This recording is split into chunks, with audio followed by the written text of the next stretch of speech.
Good day, everybody. Welcome to Dr. K's Lecturecast in Anatomy, and today one another interesting topic on a salivary gland, the submandibular salivary gland. So I'm going to discuss about the gross anatomy of the submandibular salivary gland, clinical anatomy, histology of the mixed salivary gland, and then some important OSPE or practical based questions. So let's get into the topic. Submandibular salivary gland. So, this is a gland we are going to cover up now. It is a salivary gland secreting saliva and it is called as the submandibular salivary gland. So, with this term, we know that submandibular means below the mandible. So, can you see here? There is a fossa here and there is a fossa here. One is related to the tongue, we call as the sublingual fossa related to the sublingual salivary gland, and this is submandibular fossa which is related to the submandibular salivary gland. So it is one of the three major salivary glands. The three major salivary glands, can you just tell me what are they? The parotid gland, the submandibular salivary gland, and the sublingual salivary gland. So this is about a size of a walnut. It is situated below, partly deep to the posterior half of the mandible. When you take this as the anterior half and this as the posterior half, it is related to the posterior half. And what type it is? It is a mixed salivary gland. Means that it has most 50-50 combination of the serous and mucus secretion. So what is the shape of this gland? Can you see here? It is roughly a J-shaped. Okay, kind of the bend is inverted to the other side. J-shaped, and it is divided by mylohyoid muscle into superficial and deep. The part which lies in front is the superficial part and which is deep is the deeper part. So when you see here, the deeper part is related medially to the hyoglossus muscle and laterally to the mylohyoid muscle. You can remember this here because when we read the relations of the deeper part, you can understand the relations much better. So this is one of the spotter question also to be noted. When they pin submandibular salivary gland, the first question commonly they ask during a practical is, they will ask which muscle separates the gland into two parts. So mylohyoid muscle is the answer.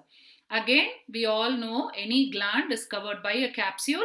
The capsule is derived from the investing layer of the deep cervical fascia. Again, there is a superficial lamina and a deep lamina. What are the presenting parts? We know that the gland is divided into two parts, superficial and deeper part. So first I am going to discuss about the presenting part and relations of the superficial part. So there are two ends. What are they? Anterior end and the posterior end. And then three surfaces. The under surface is called as the inferior surface.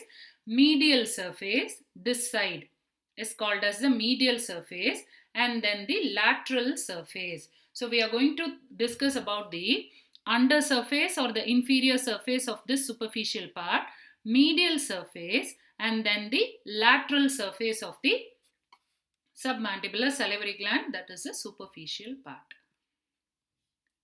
Coming to the relations. Anterior end, remember one more anterior is here, which is the anterior belly of digastric.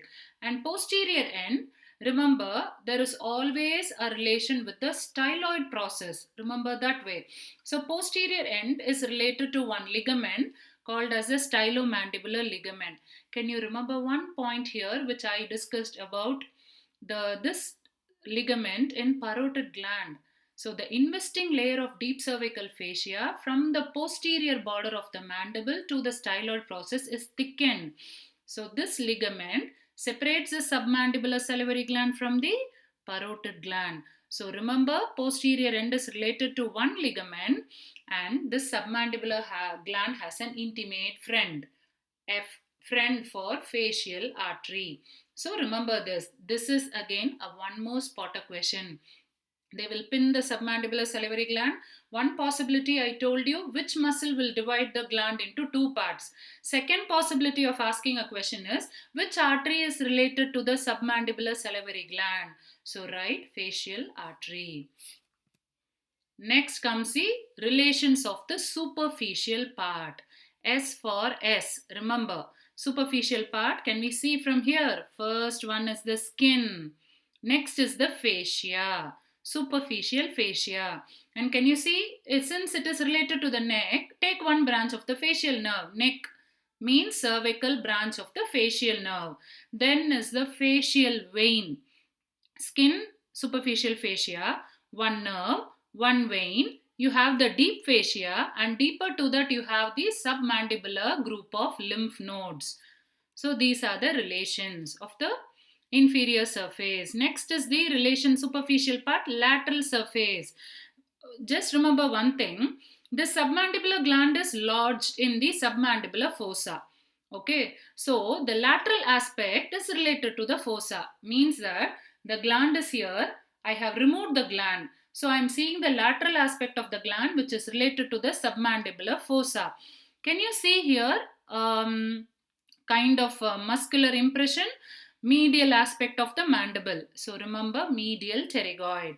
And this facial artery is intimately related to the lateral aspect, posterior end, as well as the lateral aspect of the submandibular salivary gland.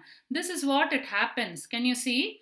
It climbs, the facial artery climbs the posterior end, goes to the lateral part and enters the face, forming a S-shaped pattern.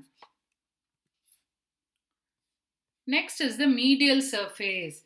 The medial surface of the gland, I'll just go back to one previous slide to show why it has extensive relations. Let's go to this picture. Can you see? This is the superficial part which we are discussing here. So the medial part, can you see, it has a huge surface area. So this medial part itself we are going to divide into anterior, middle and posterior relations. That is why we call as extensive relation, because many structures are related. So let's come to the anterior part of the medial surface. One muscle and one nerve supplying it. Remember like that. So what is that muscle related here to the anterior part? Mylohyoid muscle. So what will be the artery and nerve supplying this area? Will be the mylohyoid artery and the mylohyoid nerve. Now anterior part of the medial surface is over. Next is the intermediate part or the middle part. Again remember, muscles of the tongue. So hyoglossus, styloglossus. And what are they supplied by? They are supplied by the hypoglossal nerve. And remember submandibular ganglion. If you remember submandibular ganglion, you should remember lingual nerve, because lingual nerve suspends the submandibular ganglion by two roots. Okay, if in case you don't remember these, as I told you in previous one, mylohyoid muscle, mylohyoid nerves and vessels. Remember, middle part is related to the tongue muscles. Hyoglossus and styloglossus supplied by hypoglossal nerve. Don't write hyoglossal nerve because this happens as a common mistake among all the students. And posterior part, I told you, you remember, related to the styloid. So stylohyoid ligament, styloglossus muscle. In fact, you can even write the stylopharyngeus muscle. If you write stylopharyngeus muscle, the nerve supply of stylopharyngeus is glossopharyngeal nerve. And remove the glossopharyngeal, so wall of the pharynx. Posterior to the styloid apparatus, or even if you write a styloid apparatus, I don't think it will be a big mistake. So stylohyoid ligament and styloglossus and stylopharyngeus. Can you see here? This is the superficial part. They have divided into anterior, middle and posterior. So you can write styloglossus, glossopharyngeal nerve, stylopharyngeus muscle, and since wall of the pharynx, you can mention, if you really remember, you can mention middle constrictor of pharynx. Coming to the deeper part, you remember I showed you medially the deeper part is related to hyoglossus, laterally it is related to mylohyoid. Here this dotted line is the superficial part. The superficial part is removed. We are just going to discuss about the deeper part. Can you see lingual nerve above? suspending the submandibular ganglion by the two roots, and then below you see the hypoglossal nerve. Now easily you can say the relations. Medially it is related to the hyoglossus muscle. Can you see the red color? And laterally it is related to mylohyoid muscle. Superiorly it is related to the lingual nerve and submandibular ganglion. Can you see here? Superiorly. Inferiorly it is related to the hypoglossal nerve accompanied by pair of veins. Next is the duct of the submandibular gland. There should always be a tube, right? The gland secretes saliva. The saliva has to get discharged or open into the mucosa of the oral cavity. So this gland has a duct called as the submandibular glans duct, which is otherwise called as the Wharton's duct. It is 5 centimeter long. Can you see? You can easily see here a 3D kind of picture. The superficial part, the deeper part, and a part of the mylohyoid muscle is cut here. This muscle divides it into two parts. You remember? So here you can also remember the relations of deeper part. Medially to the hyoglossus. Medially on the inner aspect is related to the hyoglossus, and laterally it is related to mylohyoid. So where is the duct emerging? So this is the deeper part, anterior end of the deeper part. From here it emerges and opens into the frenulum. When you lift your tongue, you can see a center fold. So where does it open? It opens into the summit of the sublingual papilla at the side of the frenulum of the tongue. Number 3 spotter question. They will pin the submandibular gland and they will ask, where does the duct open? So it opens into the summit of the sublingual papillae or papilla at the side of the frenulum of the tongue. So next is the blood supply, nerve supply and clinical anatomy. Can you tell me what could be the blood supply of the submandibular salivary gland? Who is its intimate friend? We saw facial artery. So this facial artery has a very good respect for the submandibular salivary gland. So it will send glandular branches to the submandibular salivary gland. See here, also by the submental lingual arteries drained by facial and lingual veins. Where do the lymphatics go? They go into the submandibular lymph nodes. So this facial artery gives submental branches and also glandular branches to the submandibular salivary gland. Also the artery which supplies the tongue, that also helps. So the veins, you can just name the arteries as vein, facial vein and the lingual veins. Lymphatics drain into the submandibular lymph nodes. So nerve supply. This gland has to have a vasomotor nerve supply, sensory nerve supply, and then secretomotor nerve supply. So sympathetic or vasomotor, facial artery, the intimate friend. The sympathetic plexus surrounds the facial artery and then it doesn't relay. Please remember, sympathetic and sensory, they don't relay in the ganglion, whereas the secretomotor pathway has a relay in the ganglion. So the sensory nerve supply is by the lingual nerve. And secretomotor pathway, preganglionic fibers from superior salivatory nucleus passes through the nervus intermedius, that is the sensory root of the facial nerve, passes through the facial nerve, chorda tympani, joins with the lingual nerve and goes to the submandibular ganglion. They relay here. Postganglionic fibers has two ways here. Directly supplies the submandibular salivary gland, whereas through the anterior root it supplies the sublingual gland. Can you understand? Postganglionic fibers directly go to the submandibular gland, whereas to the sublingual gland it goes via the anterior root of the lingual nerve to supply the sublingual gland.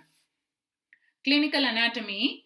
We saw in parotid gland, even in the parotid duct, we can see some calculi forming. But here in submandibular salivary gland, the duct may get impacted by small calculi or stones. Why? Because this secretion, the submandibular gland secretion is highly viscous and thick and rich in calcium. So in this duct, the stone formation is very common. And during surgical approach, whenever you have to remove the stone in this gland, the incision should be made 4 centimeter below the angle of the jaw. Why? Because if it is not done properly, there is a danger of cutting the or damaging the marginal mandibular branch of facial nerve. Always remember one thing, don't write mandibular branch of facial nerve, it is marginal mandibular branch of facial nerve. And submandibular nodes are present within and outside of the gland. So the gland is removed if the lymph nodes are affected, like in conditions of carcinoma of the tongue. Coming to the histology. When we covered and discussed parotid gland, we saw two types of acini, mucus, serous. So this submandibular salivary gland, in the introduction I told you, it is a mixed salivary gland. So it has a mucus acini and a serous acini. And when comparison, if you want to have a comparison of mucus and serous acini, kindly check the parotid gland part 2 in my YouTube channel. You can see a tabulation showing difference between the mucus acini and the serous acini. This acini is lined by columnar cells. Lumen is larger than the serous acini. Flattened nucleus here and mucigen droplets are seen. Can you see here one interesting feature? A serous demilune is seen, nothing but a serous cells which are lining like a semilunar shape around the mucus acinus. So this is a characteristic and striking feature of a mixed salivary gland.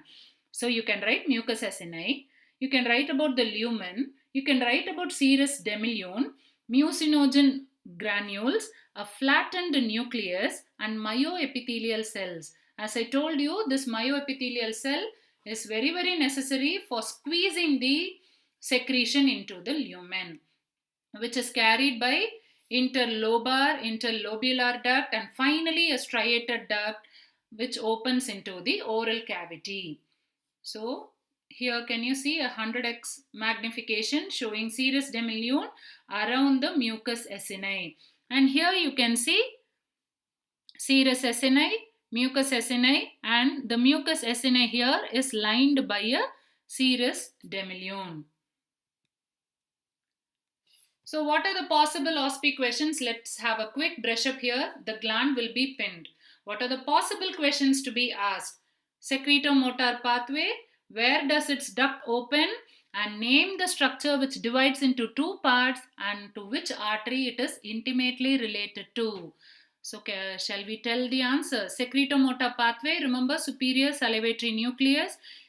Remember chorda tympani joins the lingual nerve. Relays in the submandibular ganglion and postganglionic fibers directly go and supply the submandibular gland. Where does the duct open? At the summit of the sublingual papillae at the side of the frenulum of the tongue. To which artery it is related to?